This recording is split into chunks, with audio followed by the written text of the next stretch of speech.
Anyone high? No fucking high, Hellfest. Need all your fucking blood.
showed me new heights.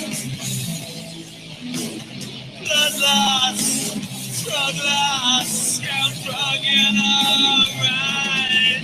Yeah, count drugging off, count drugging off, drugging off, count drugging off, count drugging off, count drugging off, count drugging off, count drugging off, count drugging off, count drugging off, count drugging off, count drugging off. Count drugging up, count drugging up, count drugging up, count drugging up.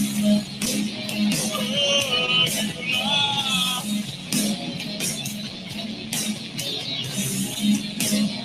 Oh, you love.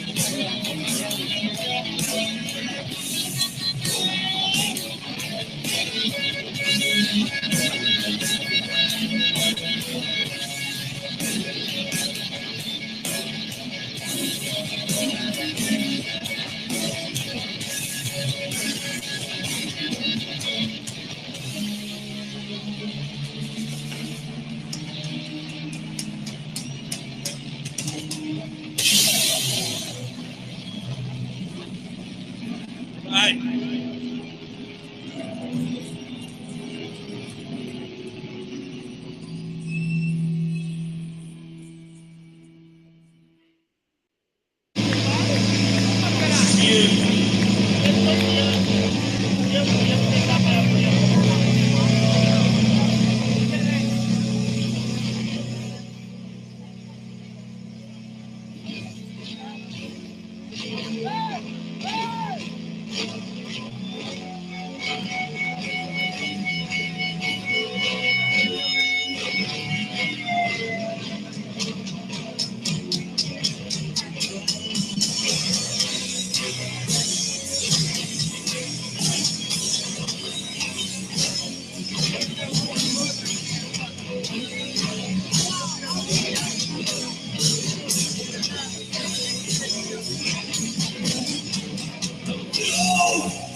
All right. How about now? How about now? Are we good? Okay. Yeah, I messed around with the settings, so I think we're good. I think we're good with the audio. I changed it before because when I was just doing some intro music while I was away, I wasn't picking it up, so I just changed the settings. But anyway, yes, I do want to say I am very depressing. Yes, I have no. I think that's been probably the main point of all the girls I've been in relationships with, that I'm too negative. And keep in mind, when I'm in a relationship, I'm usually much more positive. So I guess that's pretty telling as to how morose I am. But I do suggest any of the videos I have public, you do download them. Go to, what is it, Online Video Converter. Get yourself a copy, because there's no telling if somebody. First of all, a copyright strike. Okay, well, let's back up. You can't really claim ownership of a chat or interview with another person, especially when your face is not shown, especially not when the other person is doing the talking 75% of the time. And lastly, you can't file a copyright strike for posting a material that is not copyrighted in the first place. I don't understand why people seem to think, that you can file a copyright strike against somebody for material that's not copyrighted. If you want to copyright something, you have to go through, I believe, the United States Patent Office, because the Patent Office handles not just patents on inventions, it also handles trademarks and copyrights. So it would be like if I scribbled in shit on the bathroom stall wall, the scat man was here, and I proceeded to give a poem, like a dirty limerick written in shit, like in the insane asylum. And then if somebody quoted that, it was a great poem. It was written in human shit, but it was beautiful. Well, that poem's not copyrighted. Okay, it doesn't belong. Just because you created it doesn't mean it belongs to you. You have to understand this. But anyway, just let me know in the chat if the audio is good. Should be. It looks good on my end. I can always log in. Yeah, just let me make sure I'm not talking to the ether right now. But I mean, keep in mind also, when you decide to put yourself out there, I mean, that's the whole premise of the internet. Okay, the internet never forgets. Isn't that the saying? So, when you put yourself out there under your own name, okay, I'm not the only person who has Steve Hoka re-uploads. Okay, they are on, dozens of channels. Other people have re-uploaded them. They're kind of out there forever. I mean, I don't know how you would go about taking them down, but I think there were several other. Okay, good. I think there were several other live. I wouldn't say they were interviews, because an interview kind of sounds like a reporter asking questions, and it was not like that. It was like a chat, but I think I spoke the majority of the time. I think I did a few more chats with Hoka, but the few that I uploaded, I basically found them elsewhere online, and then I edited them. I removed the preceding part where it was just Hoka, then I trimmed it down to just the chat part, and then I tried to enhance the audio, and then that's all I could find online. So I think I did a few other chats with him, but anyway, kind of low. All right, let's see if I can improve that. Okay, yeah. I want to this one. I mean, I'm not going away. I mean, that video was just asking, what do I do with all of the material that I have unreleased? Do I just put it out? And somebody said, well, how do we know what's new, what's old? I mean, I can always put a date stamp on it, but a lot of the stuff is kind of timeless. You don't know, it's not, as long as it doesn't reference some current event or something. But on the other hand, that's kind of positive. If you're showing footage of yourself traveling through a certain state or at a certain location, and people are like, right now he's here. Well, no, that video's from 6 months ago. That's why there's mountains of snow.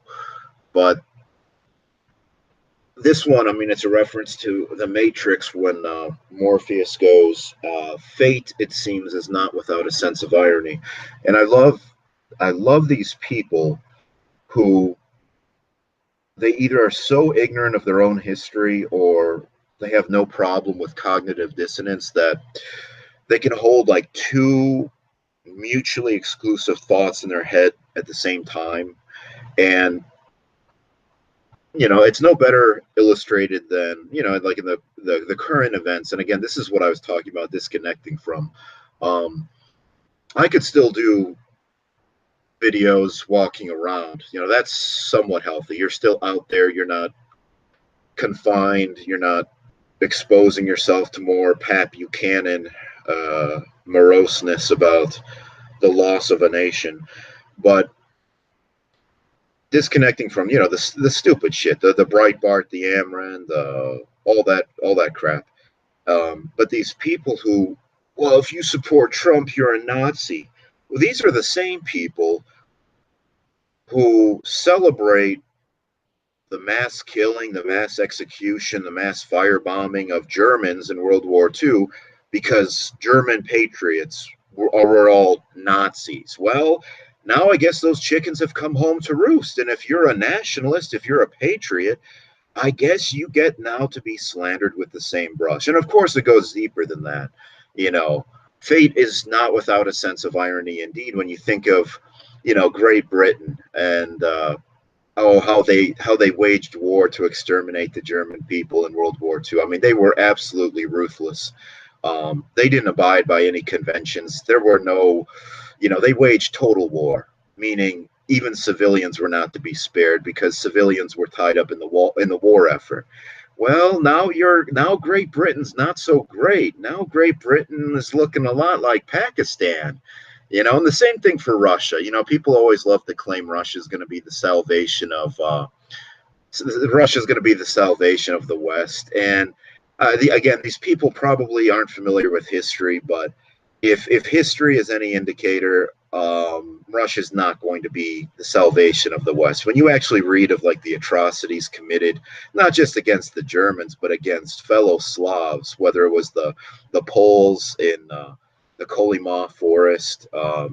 You can actually look up who did the mass executions. Now, this was before the KGB. It was the NKVD, and before that, it was the Cheka. What was his name? Kolyma executioner. He is in the Guinness Book of World Records, I believe, for being the most prolific mass murderer executioner of all time. What was his name? Vasily Blogovich? Let me find him. Vasily Blokhin. I don't believe he was Jewish. He does not look Jewish. But if you want to look this up, I think it was dramatized in some movie about Kolyma. No. Kolyma was the Kolyma was the gold mine where millions perished. Kolyma was the part of the Gulag where people mined gold. Kolyma. I'm thinking of the Katyn massacre. Yeah, the Katyn 4. Sorry, I get both start with a K. Kolyma and Katyn. But anyway, this guy Vasily Blokhin, and in like a single month, he executed several tens of thousands of Poles. And he did it single-handedly in the sense that he was the one who pulled the trigger.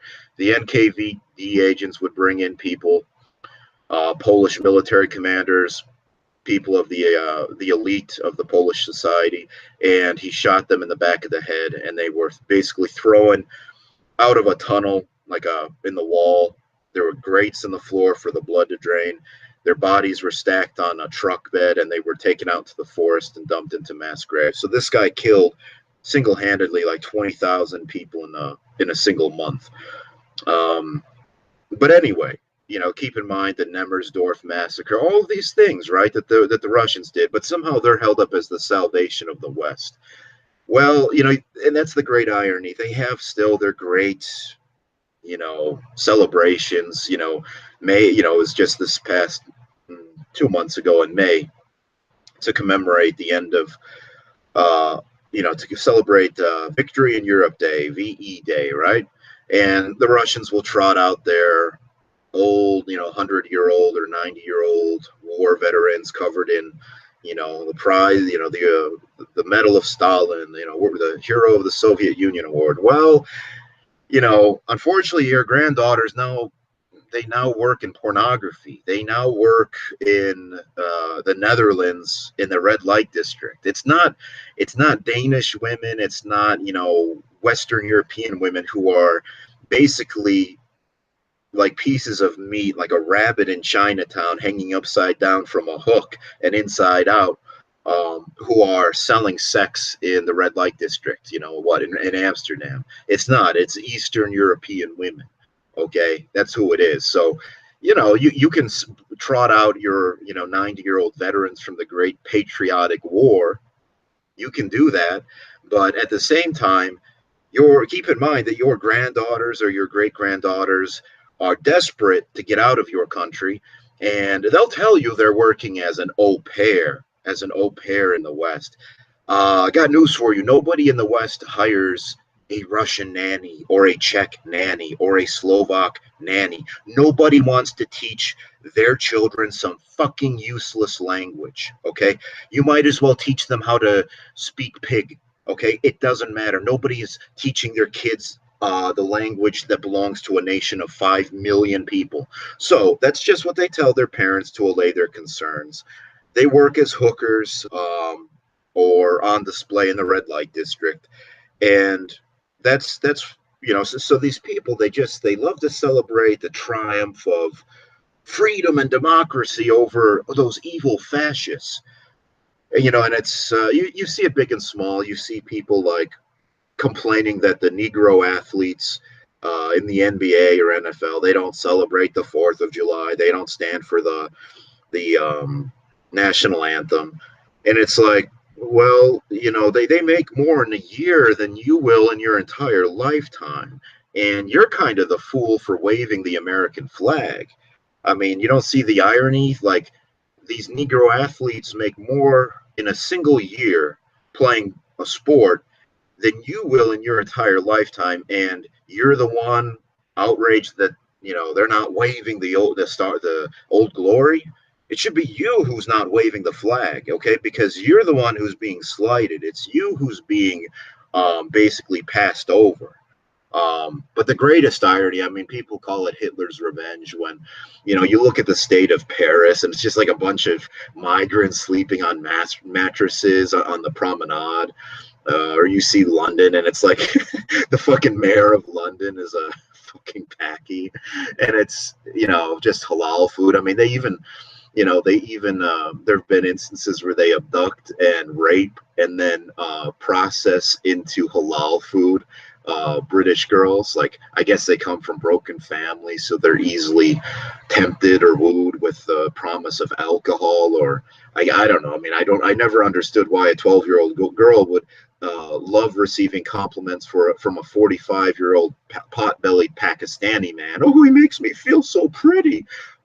Meanwhile, if me or Virgin Messiah were to, say anything to a girl who was 18, I'm sure it would be received with just why is that old creep fucking talking to me? But like I said, it's deliciously ironic. I mean, as much as I hate seeing it, there's a part of me when I do see these stories. I mean, most of it is, oh, that's outrageous, but on the other hand, it's deliciously ironic, and the same thing with colonialism, because the only reason you have all of these hordes from Algeria and Morocco coming to France, or all of these people from India and Pakistan coming, to England, is because of the history of colonialism.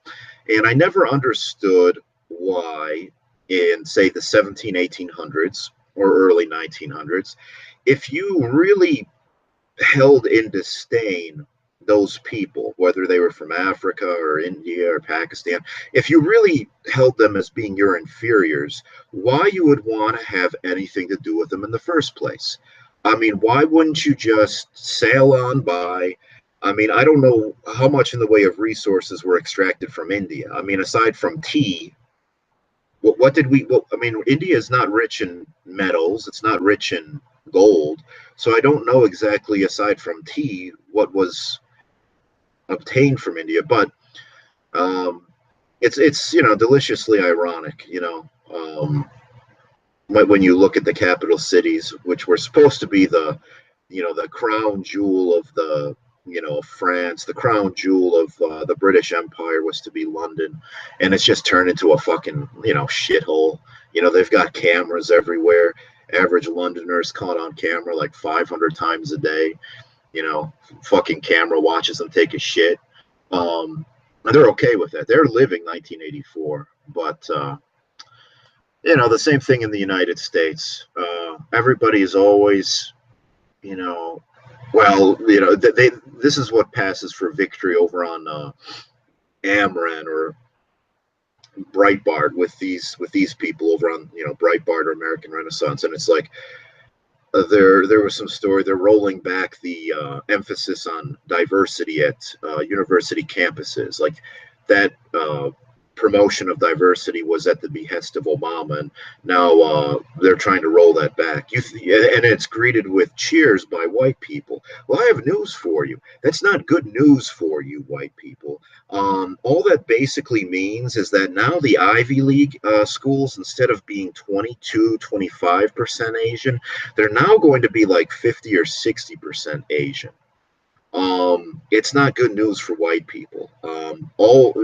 There were a couple lawsuits, I think, pending, primarily against, I think, Harvard, that alleged discrimination against Asian applicants or Asian American applicants, that they had to have much higher scores in order to get admitted.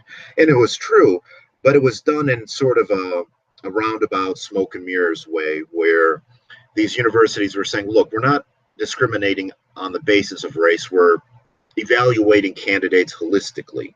Okay. And it's fine that you have good scores, but you know what? There are more important things, such as your experiences, where you grew up, etc.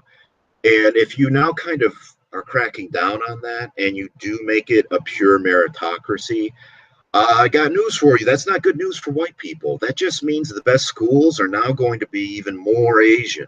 You're still going to have the blacks for athletic scholarships, and for merit, it's just going to be Asian Americans, and then increasingly international students, because this is capitalism.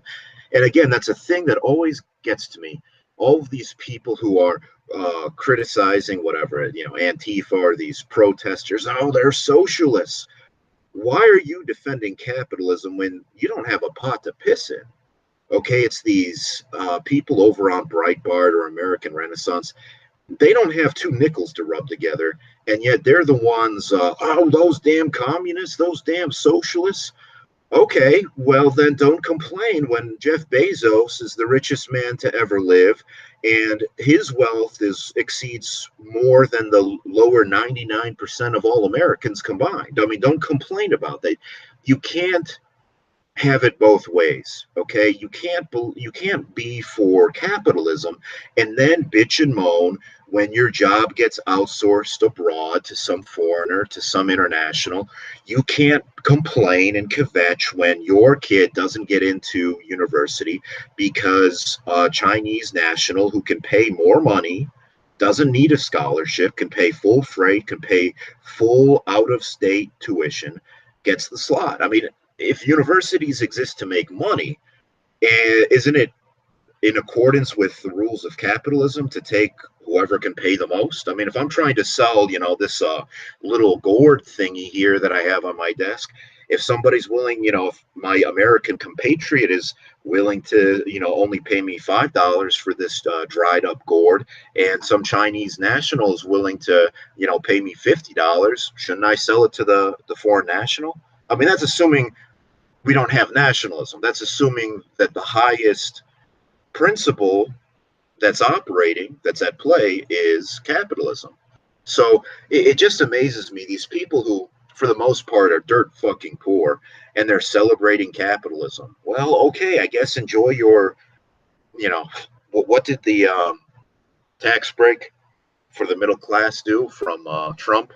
I think lower middle class white people could afford to buy Billy the Singing Bass fish from eBay. That's what the Trump tax break meant for the lower middle class white people. They could buy maybe a 36 pack of Schlitz beer and Billy the Singing Bass fish from eBay. That's about it. Um, but these people, especially the hypocrites, people like Jared Taylor over on American Renaissance, he is a hypocrite.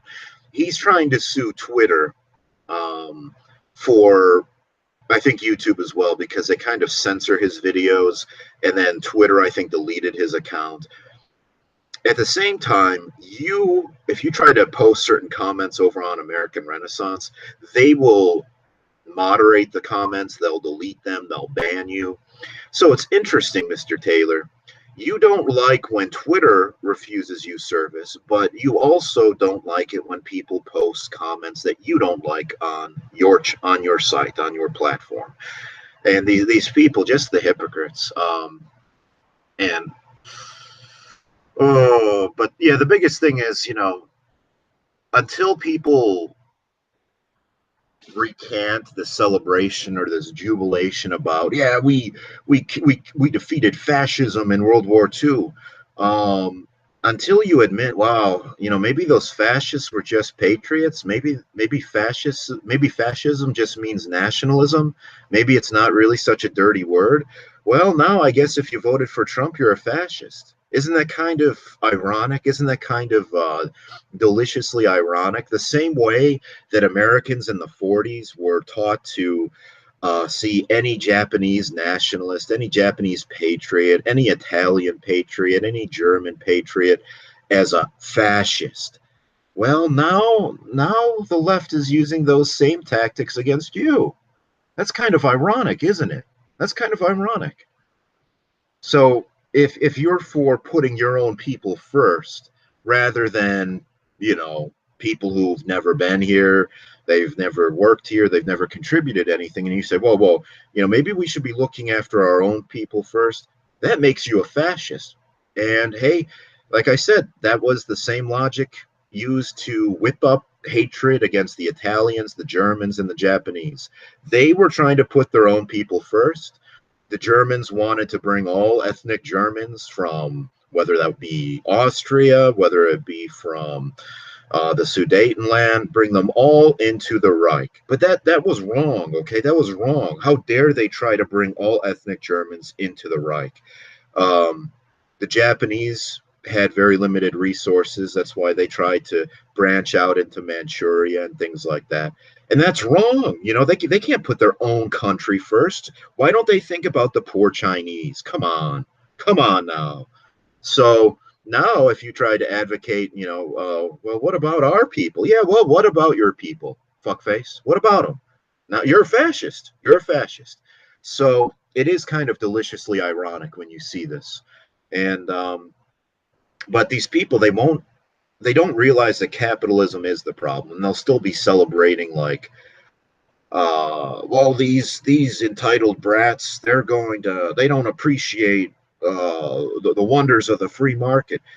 And who's saying this? This is coming from some yokel who doesn't have a pot to piss in, and they consider it a monumental victory when the Jewish owner of some NFL team says, okay, you overpaid athletes, you're going to stand for the national anthem. You're still going to get paid $50 million a year. You still have your contracts, but you're going to at least stand at attention for the national anthem. That's considered a monumental victory in the eyes of these morons over on Ameren and Breitbart. they consider that winning. Are you tired of winning yet? I know I am. Um, all of this winning, all of this winning. The athletes are still making, more in a year than an engineer, physicist, or scientist will make in his lifetime. But you know, that's still winning if they have to begrudgingly stand at attention for 2 minutes. That's winning. That has winning written all over it. Um, but yeah, it's definitely ironic. Let me look here at the comments. But that's capitalism, right? Somebody will say, "Well, that's just capitalism. That's capitalism. That's what the market. That's what the free market determines their worth is. You can be have an IQ of 60, but if you can slam dunk, you're going to get paid $50 million a year. That's just capitalism."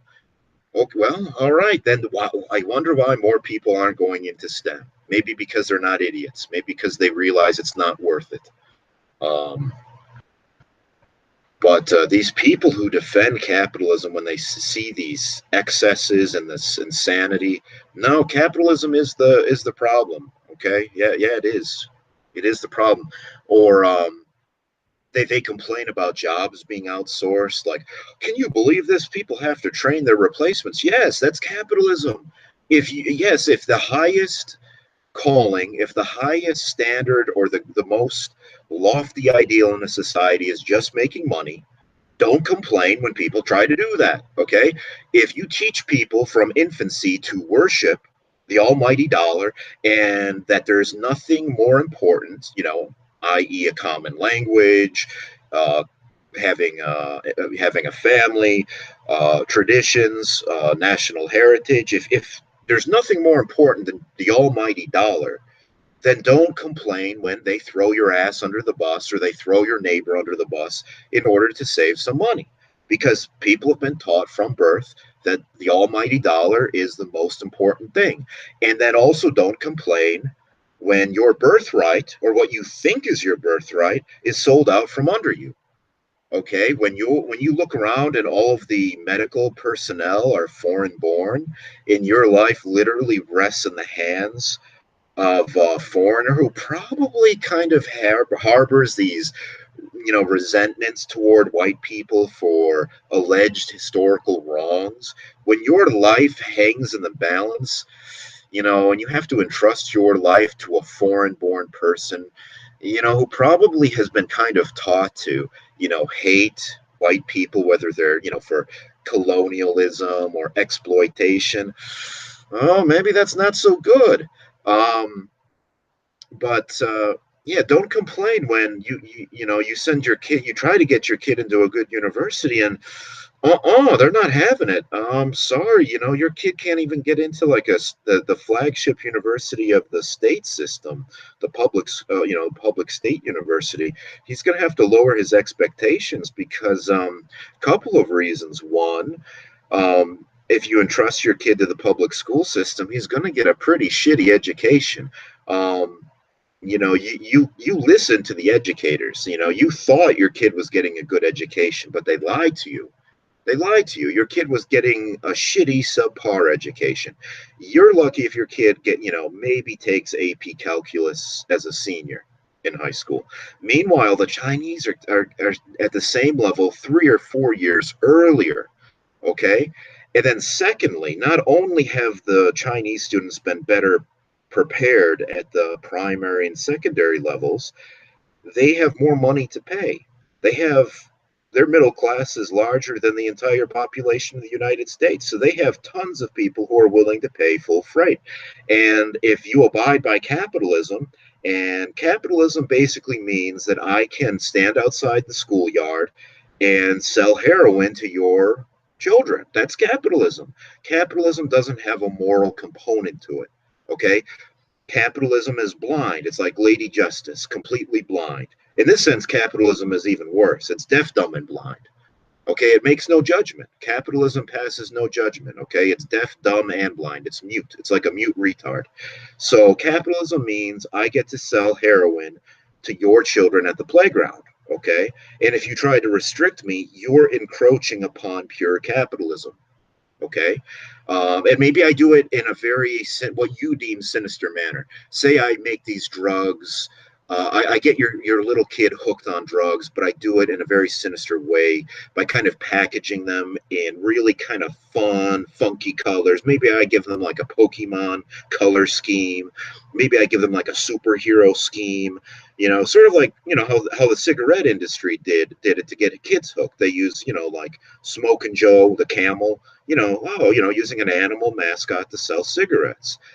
They still allow that for alcohol, but not for cigarettes for some reason, but don't pay attention to that.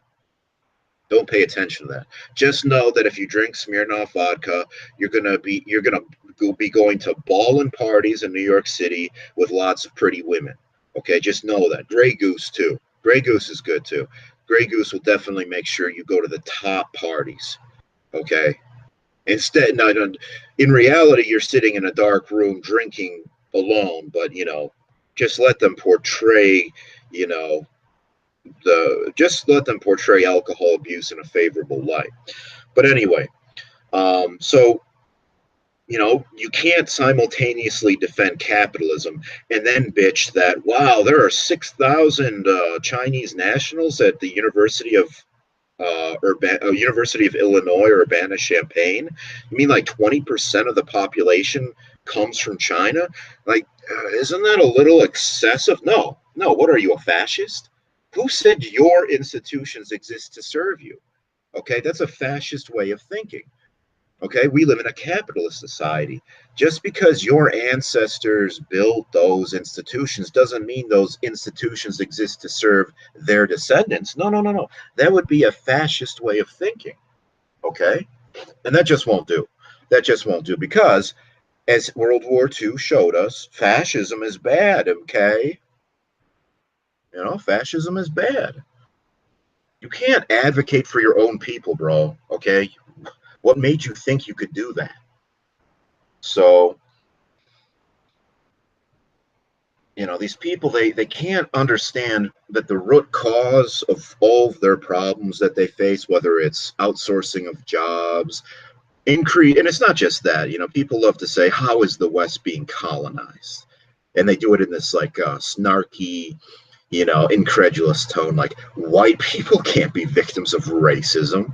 The West is not being colonized, bro. Well, actually it is. And it's being colonized way worse than the Middle East or Africa or Asia were ever colonized by Western powers, if you look at it in terms of percentages. And keep in mind, nobody consulted, the average Indian or Pakistani or Vietnamese citizen if they wanted to be colonized by France or Britain or any other European power. But at the same time, the British and French didn't go in guns blasting, just slaughtering people and imposing their will, because a few thousand Royal Marines are not going to be able to subdue a continent with, several 100 million people. Okay, they just can't. Okay, so basically what they did, they struck strategic alliances with the Rajas who were in control in one province, etc. And they did it under the guise of legitimacy. Everything they did had a veneer of legitimacy to it. So they didn't go in cracking skulls. They basically formed alliances, and the Raj of this province up here would, he got to benefit through being complicit with the British. He got access to money and, other things. And so he basically let the British call the shots within his province, and he imposed their will. Well, the same thing happens here in the West. Nobody, the average American citizen is not asked, hey, are you okay with bringing in millions of foreigners?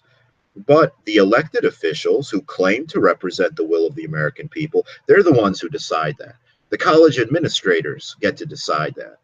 Nobody asked, the state residents of, Minnesota or Illinois, hey, are you okay with us bringing in, thousands and thousands of Chinese nationals? Are you okay with that? But and keep in mind the consequences of the West being colonized. Keep in mind, it's not just competition for jobs, competition for money, etc. There are other costs as well. Why does the cost of housing keep increasing? Okay, well, why does the cost of an apartment keep going up and up and up? Back in like the 60s and 70s, you could work probably not even full time, probably more like maybe part time as like a cashier, okay, at some store, like what existed back then, like Woolworth's department store, Kmart, and you could afford a small apartment, like a studio apartment by yourself. It wouldn't have been, a fantastic apartment in the best part of town, but it was a decent apartment. You could pay your utilities. You had your own car, again, probably not a new car, but a functional used car. And you probably, went out Friday, Saturday night to the nightclubs, to the bars. You got out. You probably had pets. You probably had some, you collected things. You had nice clothes. And that was on working as a cashier or stocker, working maybe full time, maybe full time. You could afford all that. And then it's like, well, I can't afford that now on minimum wage. I have to live with three other people. What changed? Well, if you keep importing millions and millions of people, it's going to increase the demand for housing. And that's going to allow, the landlord or whatever to charge more. And if you kind of impose these artificial constraints on new construction, like we're not going to allow any more construction in this area. We're going to deem it a historical whatever. We're not going to allow construction of any buildings taller than this for whatever reason. Now the demand has gone up, and so the price goes up. And the same thing for other services as well. Car insurance goes up, okay?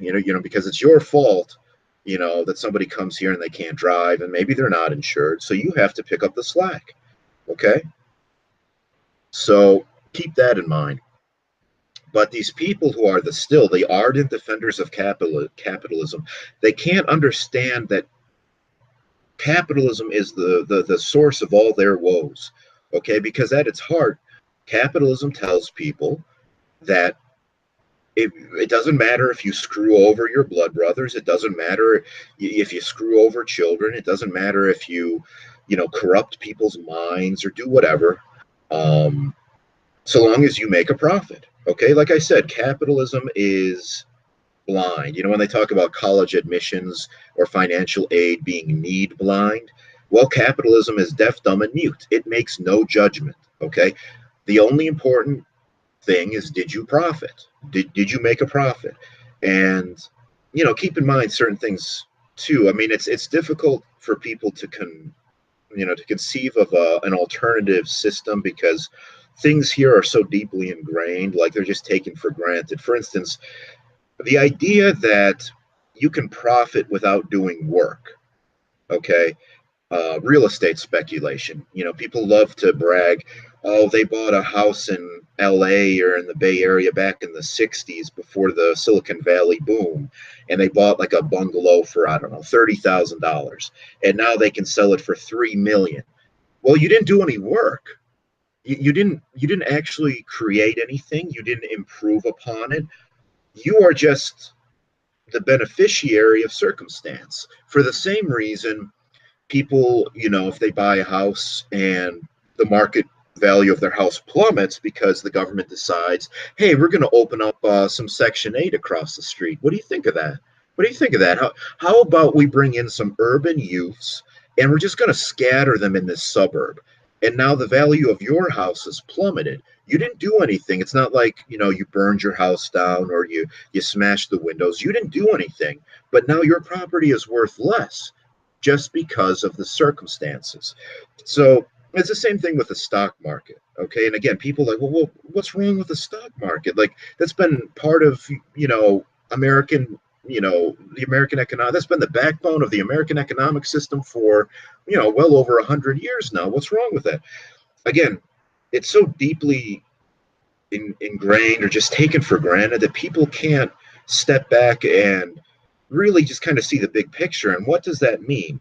It means you're profiting without doing any work, right? I mean, that's what it is, whether it's real estate speculation, which is, as I said, you had the good fortune, or maybe a little birdie who was on the zoning committee, the zoning commission, maybe a fellow member of the tribe, who knows? They told you, okay, we're gonna say where the public housing is going to go, just to let your your friends at Temple, maybe what areas they should invest in and what areas they should give a wide berth to. So, you know, somebody will say, well, my father bought a house in the post-war period in LA, in 1947 for $10,000. And I was able to sell it last year for a price of $1.2 million.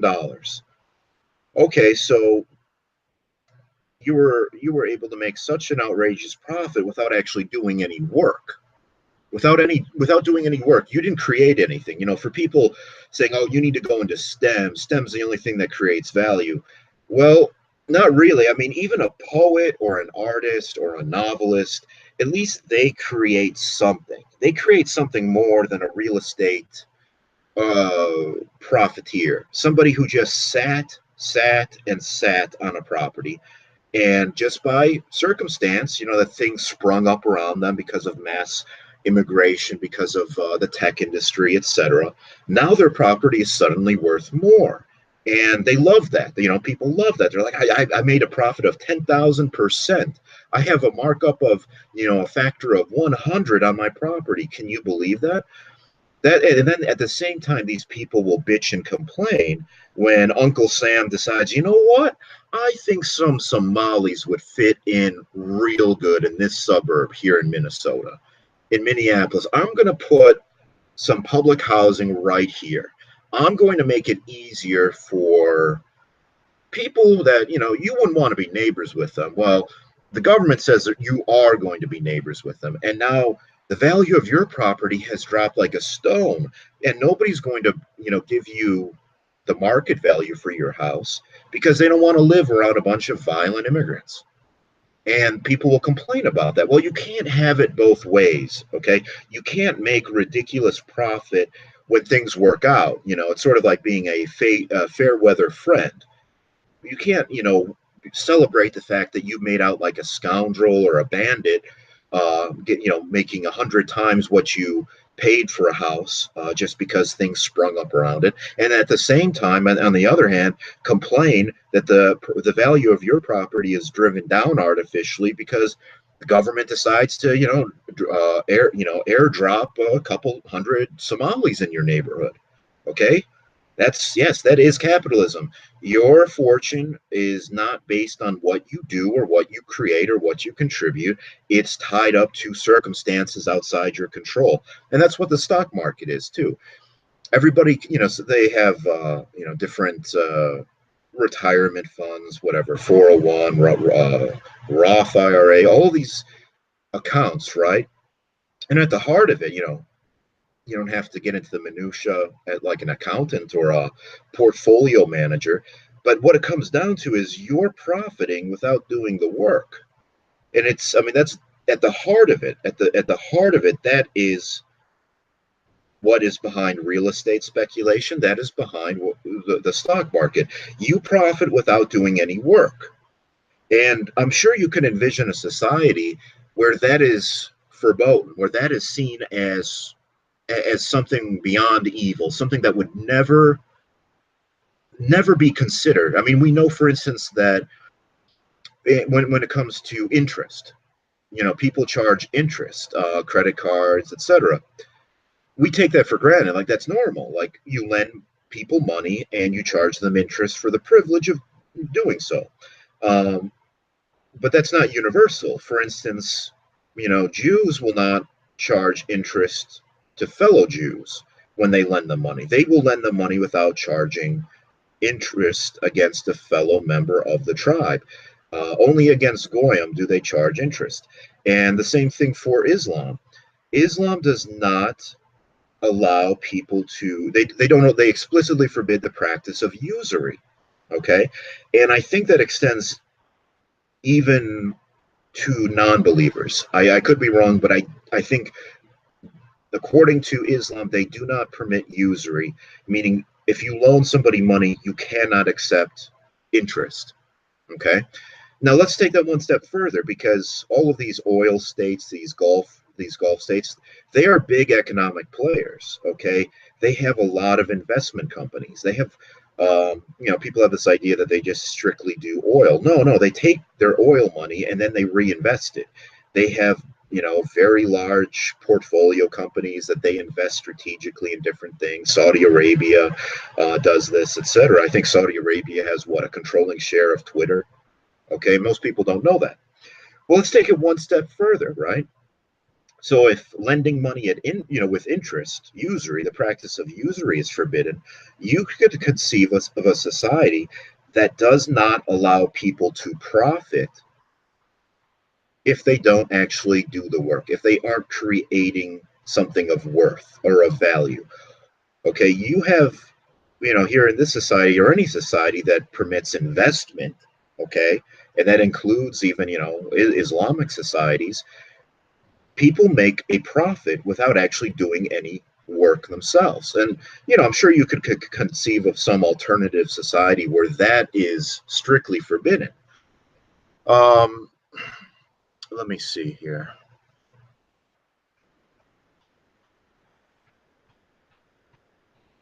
Let me see. Let me look at the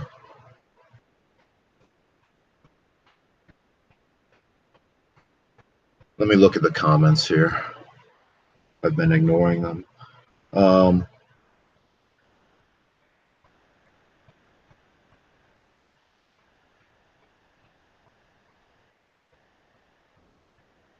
But yeah, it's always so frustrating when the most like ardent defenders of capitalism are the people who are the poorest, and what was I going to say? Shit. It's like they don't realize, the people who are benefiting from unrestrained capitalism are people like Mark Zuckerberg and Jeff Bezos, who, Bill Gates, who, between them own pretty much, they have more wealth and a higher value than what, the lower 99% of Americans combined. Like that's probably not, that's probably not good. And people don't realize that money buys influence. It's not like these people sail off into the sunset on their yacht with a yacht made out of gold, and they just, they want to enjoy their lives. No, we see that people like, who is the Carlos Slim? Sounds like a gangster, right? Carlos Slim. He was a Mexican telecom billionaire. He made his fortune in the telecom industry in Mexico, and he owns the New York Times. Now, what do you think the New York Times is going to, what is their slant going to be when it comes to immigration? Do you think they're going to be for building a wall, or do you think they're going to be against that? So people, they always talk about, oh, the freedom of the press, the freedom of the press. It never occurred to you that the press is going to be biased, that the press is going to have its own agenda. Okay, if you own a newspaper, you're not obligated to tell the truth. I mean, nowhere does it say telling a lie in your newspaper is a crime. I mean, if that were the case, all of these tabloids, the National Enquirer, Weekly World News, they would have been banned, right? Like a photo of Bill Clinton shaking hands with an alien, or Bat Boy, found in cave. Well, if telling the truth was obligatory, none of these tabloids would be in existence. And, there are different ways to lie. You can outright fabricate things. You can lie by omission. So, you can tell the truth while at the same time omitting other truths. So, say, for instance, a black teenager was shot by a cop. You can cover that story, but at the same time, you can pass up all of those instances where a white person who was stopped, by a cop for a traffic violation was shot dead, which happens. It doesn't get any coverage, but you can lie through omission. So there are different ways to lie, but I never understood why people thought the press was going to be impartial. And you have Trump's, saying, "Oh, the what is it called? The lying press, the Lügenpresse or whatever in German." Yeah, but nowhere does it say. I mean, read the fine print. Nowhere does it say they are obligated to print the truth. Okay, nowhere does it say that. So they're allowed under capitalism to promote any agenda they want. Okay, if they want to promote the LGBT agenda, they are free to do so. They can exclusively cover instances of crimes committed against gays and transgenders, that to make it seem like it's a real issue. Okay, that's a very serious threat. So they can lie, selective coverage. They pick and choose what they want to cover. Sort of like the same thing when it comes, this whole tie back to inceldom. This is like maybe a year ago. There was a lot of coverage about incels in China and these dating coaches. These dating coaches were helping awkward, struggling Chinese guys learn how to pick up women, learn how to date, learn how to be more social. And it was painted in a very favorable light. It was, these are good guys. They just, they're awkward. Okay, they spent their whole lives studying for the Gaochu national exam, and there are more men than women in China, and it's hard for them. You got to empathize. You got to empathize. Okay, and these dating coaches are doing. These dating coaches are doing something good. They're teaching these guys, how to dress, how to get a fashionable haircut. But then here in the West, anytime somebody does that, oh, that's so creepy. Roosh, these creepy pickup artists, these rapists, these roofie droppers. Oh, teaching men how to get into relationships with women, like, you shouldn't need that, bro. If you're that creepy, you should be alone. But if you're Chinese, well, it's understandable. Okay, you studied so hard, you studied your whole life, so it's understandable why you're awkward around women. But here in America, no excuses. If you don't know how to boogie woogie, if you don't know how to dance, fuck you, you creep. Okay, it's good you're alone. Let me go through the comments here.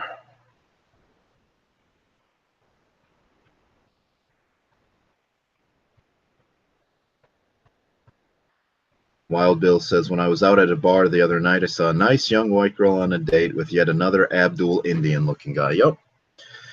And people come on my chats and they say, oh, I see lots of Negroes with white women. I'm not seeing it. Okay. And I travel a fair amount and I still don't see it. Okay. I see way more Asian males with white females than with the with black males. I don't see black males doing too well. I don't see them doing too well. I don't see white guys doing well, definitely not. But I do see Abduls doing well. I do see Sandeeps and Changs doing well. And it's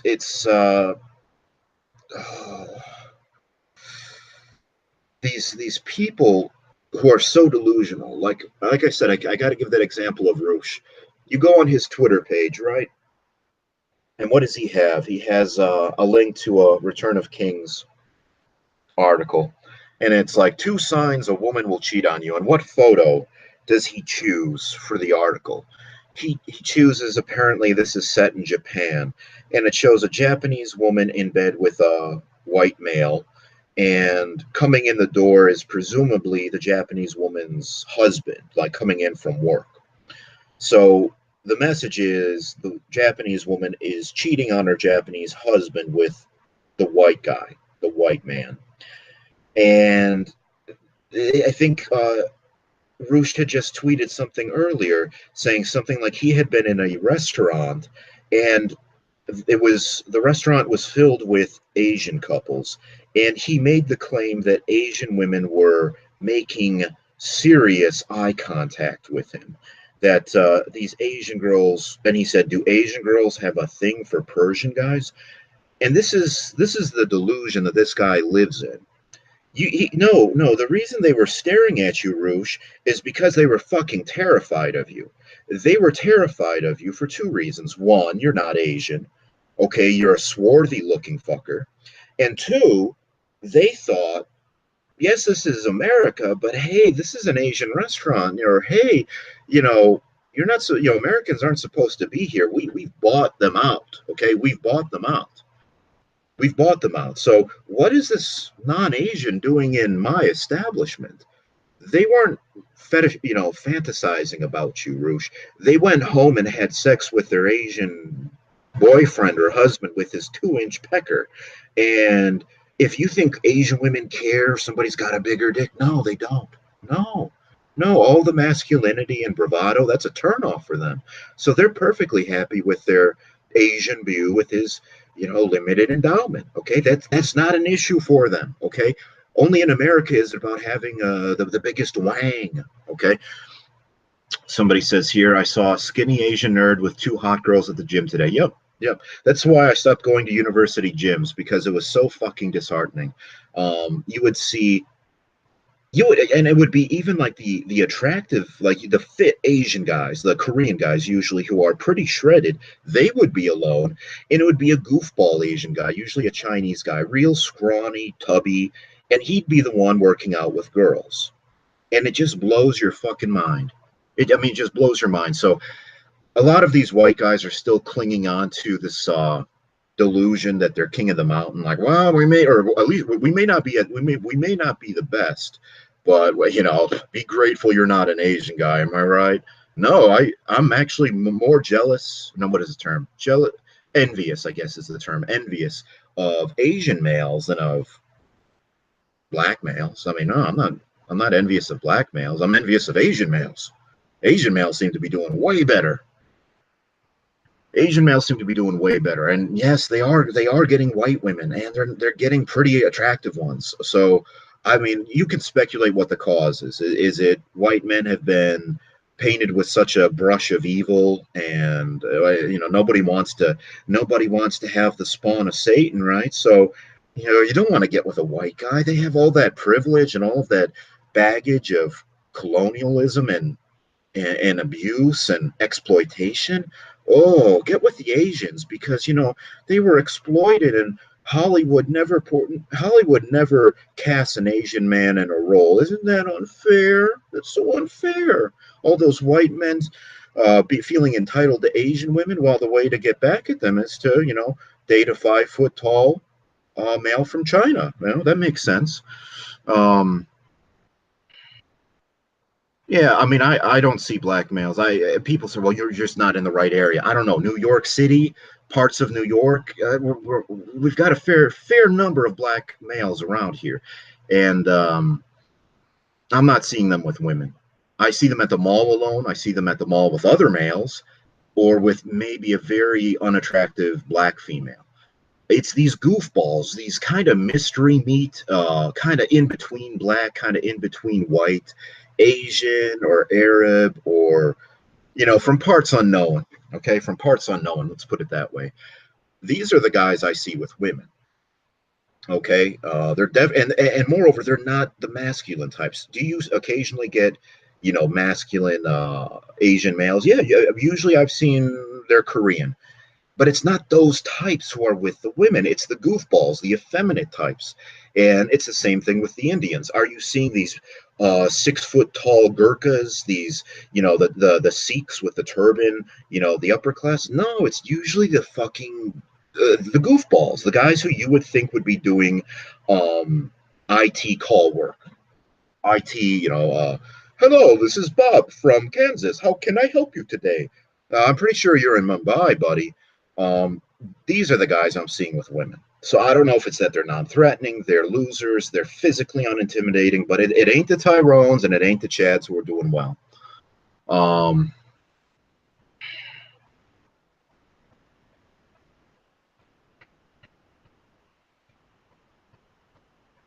And that's the thing. People have this stereotype that Asian males are disproportionately gay, that they're disproportionately transsexual.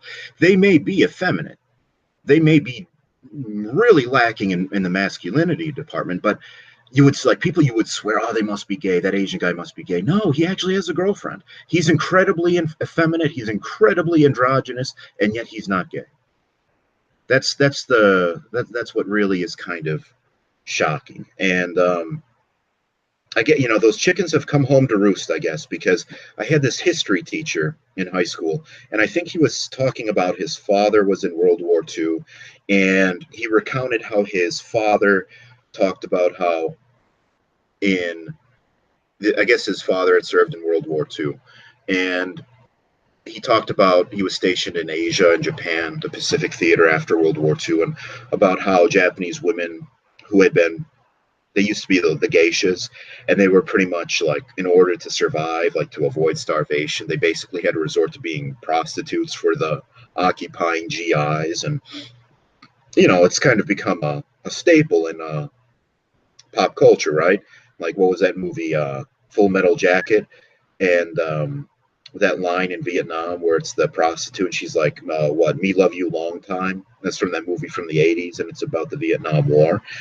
Yeah, that may have been true. You have a civil war going on in the country, and you have women resorting to, having sex with the occupiers or the enemy in order to avoid starvation.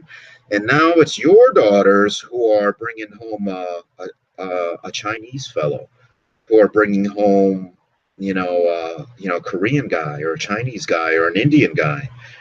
So it's kind of come full circle. Unfortunately, those chickens have, come home to roost. Maybe you shouldn't have been, the greatest generation shouldn't have been exploiting women, in the sense that you basically forced them, again, Japanese patriots, Japanese nationalists, Japanese fascists. You basically destroyed their country, and you forced their women to sell themselves to you, the conqueror, the liberator. And now those chickens have come home to roost. And yeah, the same thing like in the Philippines, or Vietnam, wherever, Korea. We all hear about like the Korean war brides, the Vietnam war brides. Like, you see it in movies like Heaven and Earth, where somebody married a GI to get out of Saigon as it fell. But those chickens have come home to roost, and now it's your granddaughters or whatever who are, swirling and mixing it up with the people from the equator. Japan isn't doing anything to America today. You won't find any Japanese students on American campuses. That's true. That's maybe in the 70s you did, but no, there are no Japanese. I've never met a Japanese person on any college campus. They are Chinese or Korean. I have not played the new Crash Bandicoot game. I would like to, and I would like to play the new Spyro game, Spyro Reignited. Got to be nostalgic. That's what I played when I was a child, so I'm nostalgic for that. But I mean, it's that, I don't know. It's kind of that smugness, that sense of irony, like, ooh, white men thought they were at the top, that they were at the top, whether it was historically, and they still want to cling to this notion. And you see it in people's tweets, like Roosh talk about, do Asian women secretly have a thing for Persian guys? No, they're scared of you. Okay, they're scared of you, just as they're scared of me, just as they're scared of some. Let me put it to you this way: to a Chinese girl, like a real cutesy Chinese girl, you with your, looks like a Berber with your beard, or me, or white man, or some supermax looking black male with like gold teeth and a gold chain and a wife beater. We're basically in the same boat. Okay, we're pretty much indistinguishable from the point of view of a Chinese girl or a Korean girl. We basically are the same scary animal. Okay, that's how they view us. Okay, so you went from, Americans, look at the propaganda posters from World War II. How did they portray the Japanese? As subhumans? And that was the mindset, right? That these pointy heads, these Vietnamese, these gooks, these zipper heads, they're of subhuman intelligence. They're subhuman. Well, now they kind of own everything, and they're the ones driving, the Lamborghinis while you're driving some old beat up Honda. They're the ones who are taking an Uber Black to go have lunch together with their girlfriend, probably their white girlfriend, and you're sitting alone at McDonald's and you're kind of wondering where things went wrong. You're wondering like, ooh, where did things go wrong for me? So it's interesting the inversion that's taken place is what I'm saying. That was the idea that Asians were of such an inferior status. It's the white man's burden. We have to help these retards. Well, now they're the ones with their exclusive car clubs where you have to have a car valued at, I don't know, $250,000 in order to join. This is in, Vancouver, Toronto, places in the United States. They pretty much own the universities. Okay.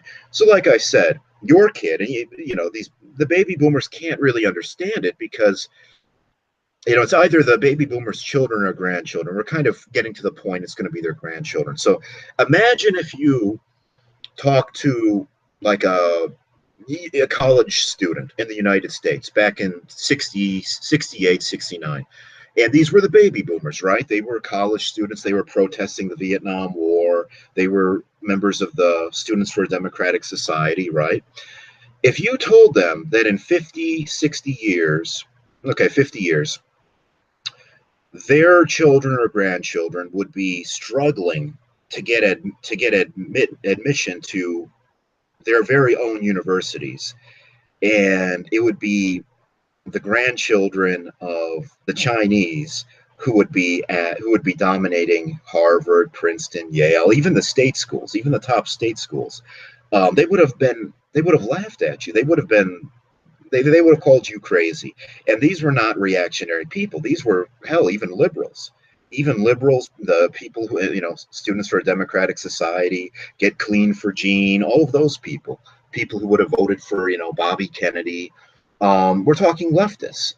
They would not have believed that. Okay. They would not have believed that in 50 years, the Chinese would have gone from riding bicycles and undergoing the throes of the Cultural Revolution, where everybody was asexual. Okay, that's how they saw them, as asexual ants wearing the same sky blue Chairman Mao jumpsuit. To in 50 years, they're driving sports cars, they're driving BMWs at the low end, Audis, whatever. They have the finest fashion, Dolce & Gabbana, Prada, Coach, Louis Vuitton, whatever. They have the best fashion. That in 50 years, they went from this unflattering unisex jumpsuit to the highest fashion. And that your child would be displaced from universities by the Chinese. They would have laughed at you. They would have said, "What are you smoking, man? What are you? I got to get what you're having." Okay, they would not have believed it, and that's what's happened. So, it's definitely, fate is not without a sense of irony. Like I said, you go to any American university, what do you see? Keep in mind, it's very few white men are on college campuses to begin with. Overall, it skews heavily female, more than 50% female. It's like 60-40, 70-30, 65-35. And that's overall. If you break it down by race, it's bad for white men. It's even fewer than 40% of the whites on campus are male. Okay, and that's probably done by design. You have 75% of the whites on college campus are female. Okay, Asians, it's pretty much split evenly if they're from China, from Korea. If they're from India, it's disproportionately male. But one sec, let me mute here. I got to check something.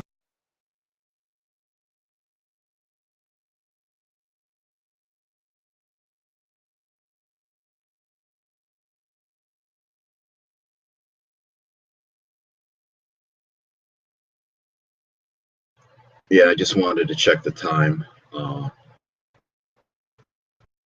I think I've been going long enough. I think that was a good stream. We had quite a few people show up. But yeah, when you think about it, fate is not without a sense of irony. So just think about that. Think about the things I said here. And I'm going to punch out for now.